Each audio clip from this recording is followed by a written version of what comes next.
olympique. Un mot magique. Nous connaissons beaucoup de légendes plus belles les unes que les autres sur la naissance des Jeux olympiques. Ces Jeux, institués par Héraclès, l'un des plus célèbres héros de la mythologie grecque, furent rétablis au 8e siècle, en 776 avant notre ère, par le roi Iphitos, sur ordre de l'oracle de Delphes, pour mettre fin aux guerres intestines et à une peste qui désolait la Grèce. Désormais, proclama-t-il, toutes les hostilités cesseront pendant la durée des Jeux et que la colère de Zeus s'abatte sur celui qui viendrait en Olympie avec des armes. Quand la trêve olympique, l'Ekeshéria, était prononcée, les soldats devaient cesser tout combat le temps des Jeux.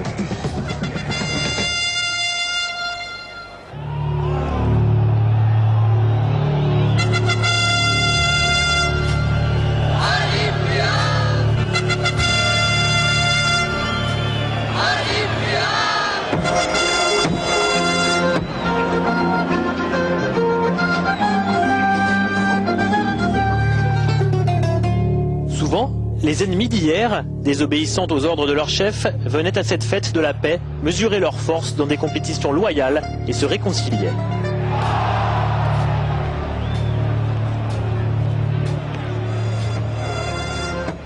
La fleur de la culture hellénique rejoignait aussi les athlètes. L'illustre orateur athénien Démosthène, le grand philosophe et mathématicien Pythagore,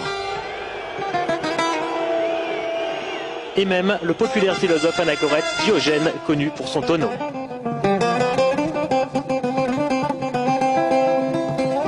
Peintres, musiciens, poètes, comédiens, tous venaient prouver leur talent.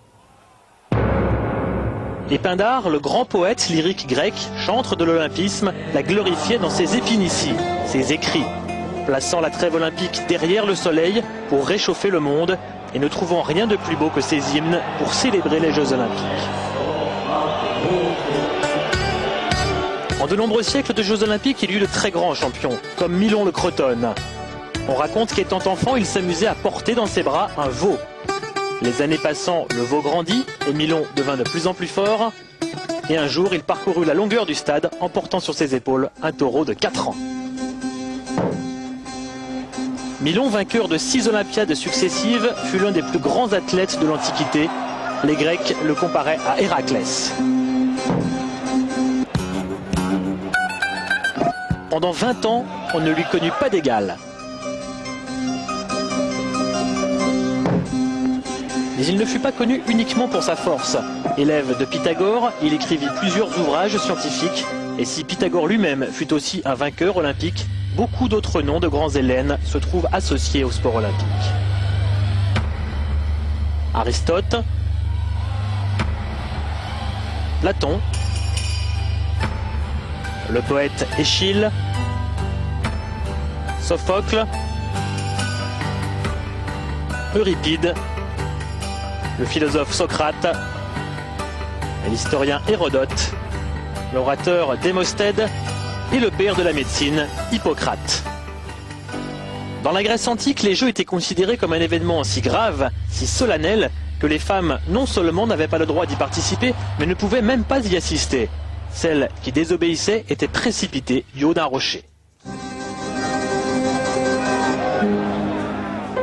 Pourtant, un jour, une femme, Phérénice, enseigna l'art du pugilat à son fils, Poséidore, et le prépara pour les Jeux olympiques.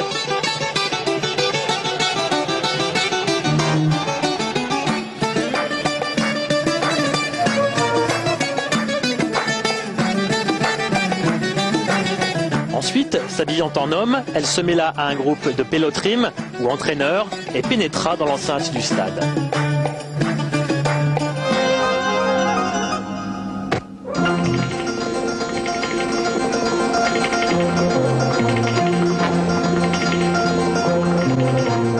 Lorsque son fils sortit vainqueur de tous ses rivaux, toute heureuse, sa mère, ne se retenant plus, se jeta sur lui, et dans sa précipitation, elle se trahit, perdant ses vêtements d'homme. Selon la loi, Phérénice devait donc être précipitée du haut d'un rocher.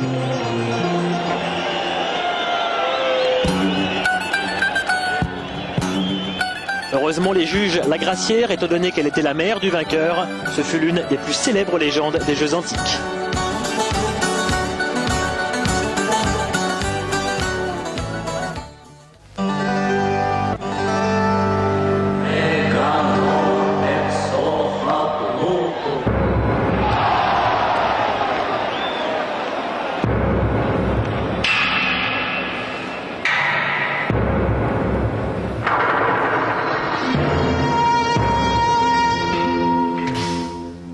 l'antique Olympie, la course était l'épreuve reine.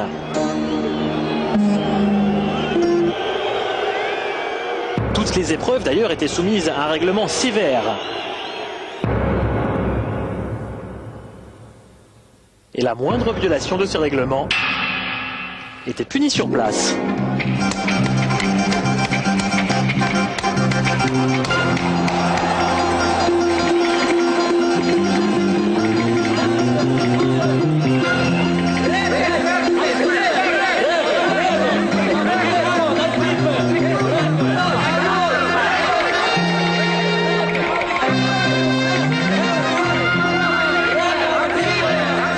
Il y eut cependant des cas particuliers où les alalonis, les juges, se trouvèrent dans l'obligation de changer certaines règles. À la 14e Olympiade, le jeune Orsic perdit ses vêtements pendant la course. Néanmoins, il arriva le premier et loin devant ses rivaux.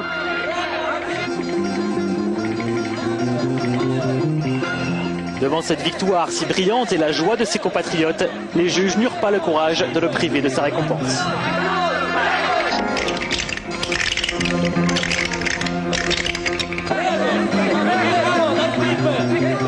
Quand le champion revenait chez lui, ses compatriotes, pour honorer sa victoire, ouvraient le mur d'enceinte et le rebouchaient derrière pour qu'il fût le seul à emprunter cette voie et que cette victoire reste à jamais enfermée dans cette cité. C'est ainsi que se déroulaient les Jeux Olympiques de l'Antiquité grecque.